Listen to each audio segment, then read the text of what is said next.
I was sitting at Sarah and David's dinner table, surrounded by the warm chatter of 8 close friends. The wine was flowing, candles flickered against the autumn evening, and my husband Brandon was in the middle of telling one of his animated stories about work. I held my glass, watching him gesture enthusiastically, but something felt different tonight. There was this look in his eyes, the same one he got when he was about to make what he called an important announcement. After 12 years of marriage, I had learned to read these signals. My grip tightened on the wine glass as Brandon suddenly stood up, clearing his throat with that familiar smile that usually meant he wanted everyone's attention. Before I continue with what happened that evening, I would love to know where you are watching from. Please hit that like button and subscribe if you enjoy real stories about real people. Because what happened next at that dinner table changed everything I thought I knew about the man I married. Let me take you back to how this all began. Looking back now, I can trace the patterns that led to that moment, but it started so innocently. I was 26, working as a marketing coordinator for a tech startup in downtown Portland. My days were busy but fulfilling, and I had this routine of grabbing coffee from the same little shop near my office every morning. That is where I met Brandon. He was 29 then, a junior software developer with kind eyes, and this infectious laugh that could light up a room. He would always order the same thing, medium dark roast, with just a splash of cream. We started with small talk about the weather, then local events, and before long we were meeting intentionally, rather than by coincidence. Brandon seemed like everything I had been looking for. He was thoughtful, asking about my work projects and remembering details about my family. When he finally asked me out, he planned this elaborate picnic in Laurelhurst Park, complete with my favorite sandwiches and a playlist of songs we had both mentioned loving. I remember thinking I had found my person, someone who truly listened and cared about the little things that mattered to me. Our relationship moved naturally from casual dating to something deeper. Brandon would show up at my apartment with takeout from places he knew I wanted to try. He would text me good morning and good night religiously. When I had a rough day at work, he would arrive with ice cream and terrible movies that made me laugh until my sides hurt. After 2 years of this kind of attention and care, when he proposed on the same park bench where we had our first official date, saying yes felt like the easiest decision I had ever made. The wedding was small, but perfect, exactly what we both wanted. We honeymooned in Hawaii, and I remember lying on the beach thinking about how lucky I was to have found someone who complimented me so well. Brandon was creative where I was practical, relaxed where I was driven, and it felt like we balanced each other perfectly. We moved into a cozy one-bedroom apartment in the Pearl District. I loved decorating our first shared space, and Brandon seemed happy to let me take the lead on making it feel like home. He would joke that I had better taste anyway, and I thought it was sweet that he trusted my judgment. We both had stable jobs, we split the rent evenly, and we started talking about our future with the kind of confidence that comes from believing you have found your forever person. I enjoyed cooking for us, trying new recipes I found online, while Brandon would unwind after work with his video games. It seemed like a fair division. I was naturally organized and did not mind handling our social calendar, making sure we remembered birthdays and anniversaries for both our families. Brandon would always thank me for keeping track of these things, saying he was lucky to have someone so on top of everything. But somewhere in those early years, the balance began to shift in ways so gradual, I barely noticed at first. Brandon started leaving more and more decisions to me. Initially, it was just asking my opinion on what he should wear to important work events or which restaurant we should try for date night. I thought it was romantic that he valued my input so much. But slowly the questions became assumptions. Instead of asking where I wanted to go for dinner, he would wait for me to suggest something. Instead of planning surprises, he would hint that he hoped I had something special in mind for his birthday. The shift was so subtle that by the time I realized what was happening, I was already managing most aspects of our shared life. I was the one who remembered to pay bills, scheduled doctor appointments, arranged our social plans, and kept track of family obligations. When I would mention feeling overwhelmed, Brandon would say things like, "But you are so much better at this stuff than I am," or "I would just mess it up anyway." At first, these comments made me feel appreciated and capable. I told myself that every couple finds their rhythm, and this was ours. Some people are naturally better at organization and planning, and I happened to be one of them. It felt good to be needed to be the one who kept our life running smoothly. But as months turned into years, I started to notice how our friends talked about us. They would comment on how Brandon was so lucky to have me, how I took such good care of him. At parties, other wives would joke about wishing their husbands were as low maintenance as Brandon. These comments started to sit strangely with me, though I could not quite put my finger on why. By our third year of marriage, what had started as me taking initiative had evolved into me taking complete responsibility. I was not just handling the bills anymore, I was managing our entire financial life. Brandon had slowly stopped checking our account balances, stopped questioning our spending, and stopped contributing to discussions about our financial goals. When I tried to involve him in budget conversations, he would say he trusted me completely and did not need to worry about the details. This trust extended to every area of our life together. I planned all our vacations, researched destinations, made reservations, and packed for both of us. I maintained relationships with both our families, remembering birthdays, buying gifts, and organizing holiday visits. When Brandon's mother would call to check on us, she would inevitably end up talking to me about family news, because Brandon would hand me the phone after the first few minutes. The domestic responsibilities fell entirely to me as well, despite both of us working full-time jobs. I did the grocery shopping, meal planning, cleaning, and laundry. Brandon would occasionally help when I asked directly, but he never initiated these tasks on his own. If I did not buy groceries, we would end up ordering takeout every night. If I did not do laundry, Brandon would eventually mention that he was running out of clean clothes, but he would never start a load himself. What troubled me most was how Brandon had started working from home more frequently. His company had implemented flexible remote work policies, and while I was still commuting to the office every day, Brandon would spend entire days at home. I would leave for work in the morning and return to find him exactly where I had left him, at his computer playing games or watching videos. The dishes I had left in the sink would still be there. The bed would be unmade, and he would greet me with stories about his relaxing day. During this time, I began to feel less like a wife and more like a live-in manager. I was coordinating every aspect of our shared existence while working a demanding full-time job. My mornings started with mental checklists of everything that needed to be done, and my evenings were spent actually doing those things. Meanwhile, Brandon seemed to float through life without any of these concerns weighing on him. The breaking point started to form when I turned 32. I began to really examine our relationship and realized that Brandon had not planned a single romantic gesture date night or special occasion in over 2 years. Every dinner out, every weekend trip, every celebration had been initiated and organized by me.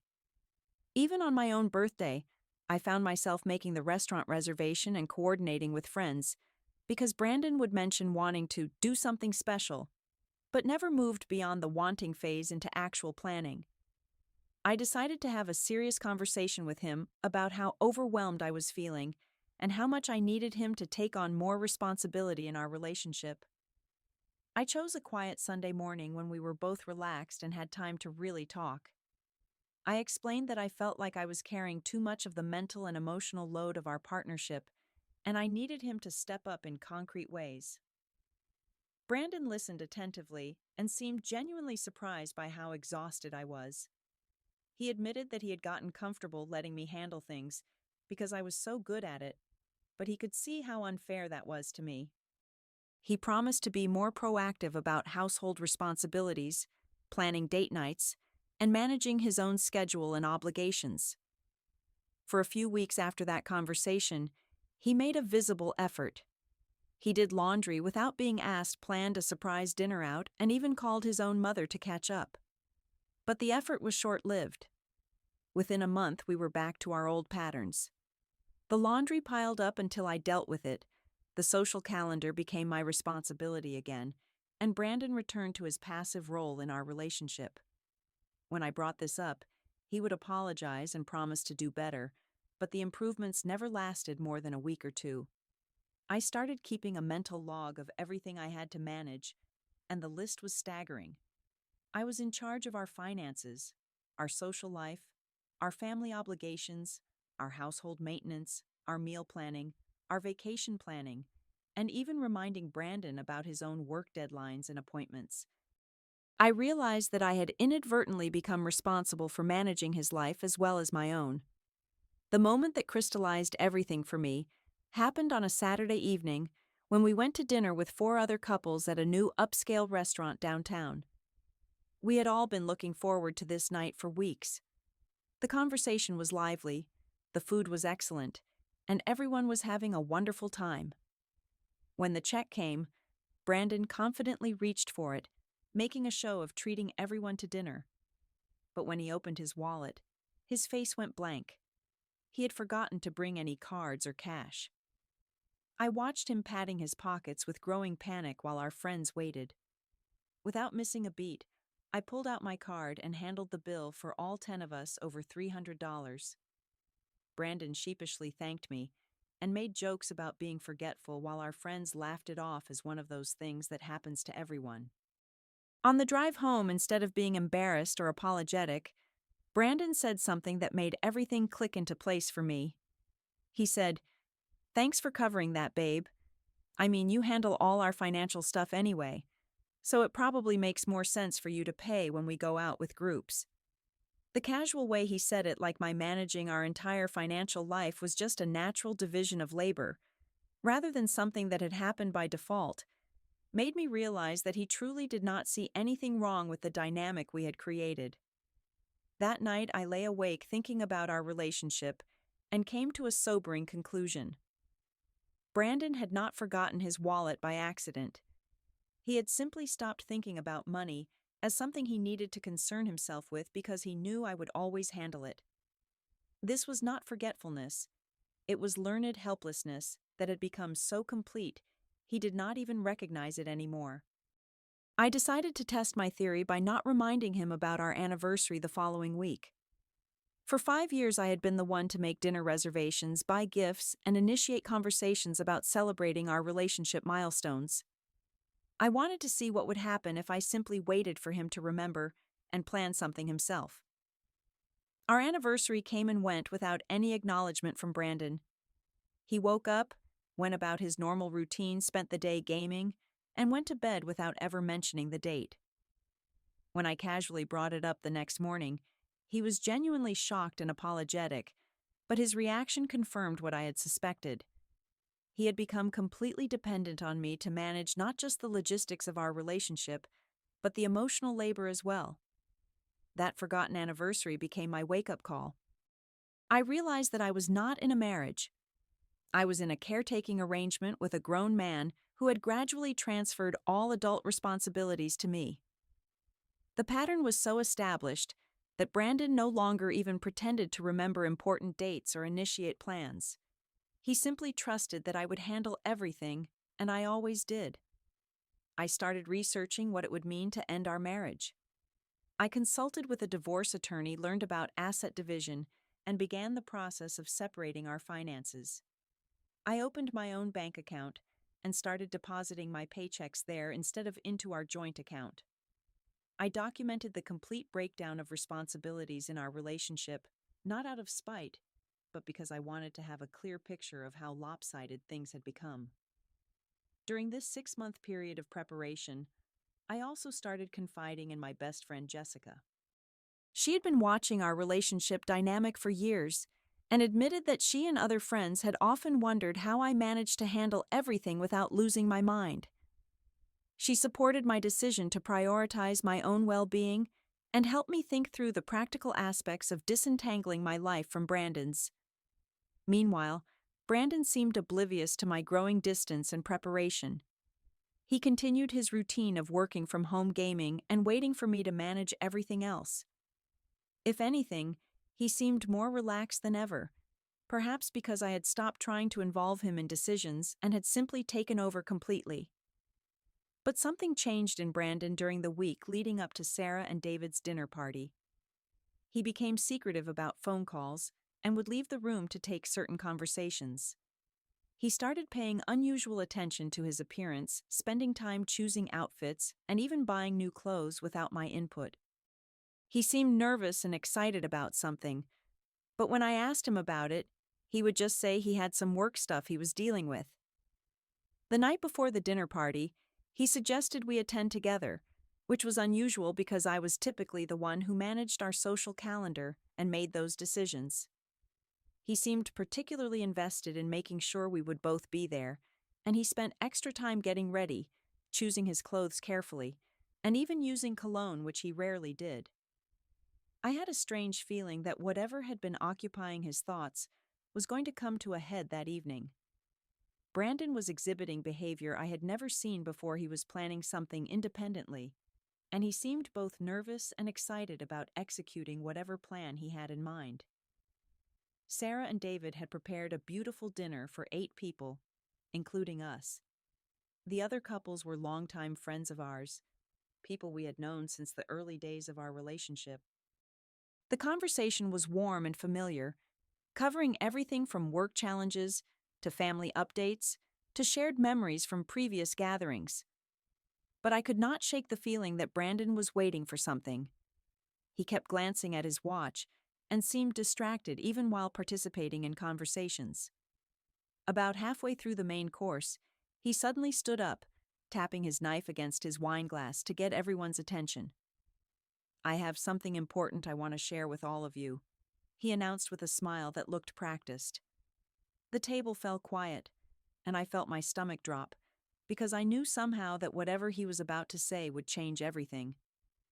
"I have decided to divorce Miranda," he said, as if he were announcing a job promotion or vacation plans. 10 years of babysitting a grown man is enough."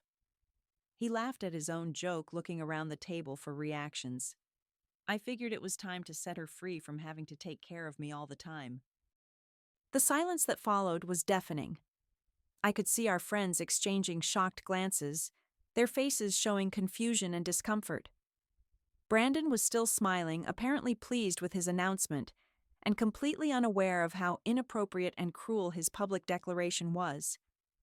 But the strangest thing was my own reaction. Instead of feeling devastated or blindsided, I felt an overwhelming sense of calm. I looked at my husband of 12 years, this man who had just humiliated me in front of our closest friends by announcing our divorce as if it were a punchline, and I realized that his words had actually crystallized something I had been feeling for months. I stood up, slowly reached into my purse and pulled out a folder I had been carrying with me everywhere for weeks, just in case this moment ever came. "Since you have chosen to make this announcement publicly," I said in a steady voice that surprised even me, "I think our friends deserve to hear the complete story." I opened the folder and pulled out the documentation I had been preparing for months. "You are absolutely right about one thing, Brandon. 10 years of babysitting a grown man is more than enough." The expression on Brandon's face shifted from smug satisfaction to confusion as he realized that this was not going according to whatever script he had imagined. "Let me share some facts with everyone." I continued, my voice growing stronger with each word. "In our 12 years together, Brandon has not planned a single date night, remembered a single anniversary without my reminding him, or initiated plans for any holiday or celebration. He has not paid a bill, managed a household expense, or contributed to a financial decision in over 5 years. I could see our friends looking back and forth between us, their faces showing growing understanding of what our relationship had actually been like behind closed doors. I have been managing his doctor appointments, maintaining his family relationships, and even reminding him about his own work deadlines. I have been doing his laundry, planning his meals, and organizing his entire life while working my own full-time job." Brandon tried to interrupt, but I held up my hand. "I have spent the last 6 months consulting with a divorce attorney and separating our finances because I realized that I was not in a marriage. I was in a caretaking arrangement with someone who had decided that adult responsibilities were optional as long as someone else would handle them. The folder contained bank statements showing the complete financial breakdown of our relationship calendars, documenting who had planned and paid for every social event and holiday, and even a list of basic household tasks that had fallen entirely to me.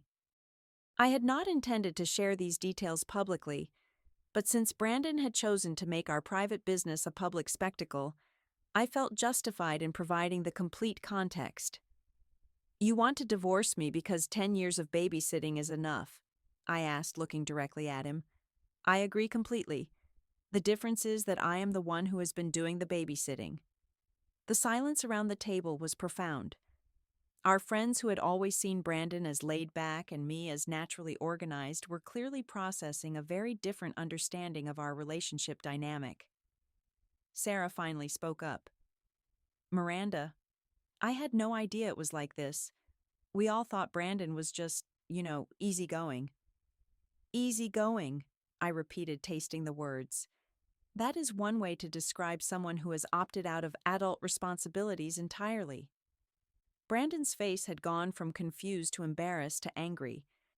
He clearly had not expected me to be prepared for this moment, and he definitely had not expected me to have documentation that painted such a clear picture of what our marriage had actually been. "This is not how I wanted this to happen," he said weakly. "No," I replied. "I imagine you wanted to announce our divorce like it was your idea, like you were generously freeing me from the burden of being married to you. But the truth is that you are losing the only thing that has made your life manageable for the past decade, me." The divorce process that followed was surprisingly straightforward, largely because I had done all the preparation work. Brandon was forced to learn basic life skills, like managing his own bank account, remembering his own appointments, and maintaining his own living space. The learning curve was steep, and he called me several times in the first month, asking for help with things like how to set up automatic bill pay and where we usually bought groceries. Each time he called, I politely declined to help and suggested he figure these things out the same way other adults do, by taking responsibility for his own life. Our friends rallied around me in ways that showed me they had been aware of the imbalance in our relationship longer than I had realized. Sarah told me privately that she had always wondered how I managed to handle everything without ever seeming stressed, and she admitted that she had sometimes felt sorry for me without fully understanding why. The most revealing part of the whole experience was watching Brandon try to manage his life independently. Within 2 months, he had to hire a cleaning service, started eating takeout for most meals, and missed several important work deadlines because he had never developed systems for managing his own schedule. The learned helplessness that I had been enabling for years became glaringly obvious once he no longer had me to fall back on. Looking back now 3 years later, I can see that dinner party announcement as the gift it actually was. Brandon did me the favor of making public what I had been privately coming to terms with. For months, our marriage had become an arrangement where I functioned as his life manager, while he contributed nothing to the emotional, practical, or mental labor of our partnership. I have learned that love is not about taking care of someone who is perfectly capable of taking care of themselves. Love is about two people contributing equally to building a life together. I spent 12 years confusing enabling with caring, and I am grateful that I eventually learned the difference. The most important lesson I took from that experience is that relationships should lift both people up, not turn one person into a parent and the other into a permanent child. When caring becomes enabling, it stops being healthy for everyone involved. I am happier now living alone and managing only my own life than I ever was managing 2 adult lives while getting credit for only one. I have rediscovered parts of myself that got lost in those years of constant caretaking, and I have learned to value my own time and energy in ways I never did when I was giving them away so freely. Brandon eventually learned to manage his own life, though it took him nearly a year to develop basic adult functioning skills. We are cordial when we run into each other around town, and I genuinely hope he has learned to be a more equal partner in whatever relationships he has now. But I have also learned to recognize the early warning signs of this dynamic in other relationships, and I will never again confuse being needed with being loved. The right person for me will be someone who wants to build a life together, not someone who needs me to build a life for them. Sometimes the best thing you can do for someone is stop doing everything for them. And the best thing you can do for yourself is recognize when caring becomes enabling. Looking back, I realized that dinner party was not the end of my marriage. It was the beginning of my real life. What do you think about this story? Have you ever found yourself in a relationship where you were doing all the emotional labor? Share your thoughts in the comments below. If this story resonated with you, please give it a like and subscribe for more real stories about real relationships. And please share this with anyone who might need to hear it. Thank you for listening, and remember that you deserve a partnership where both people show up equally. Take care of yourselves, and I will see you in the next story.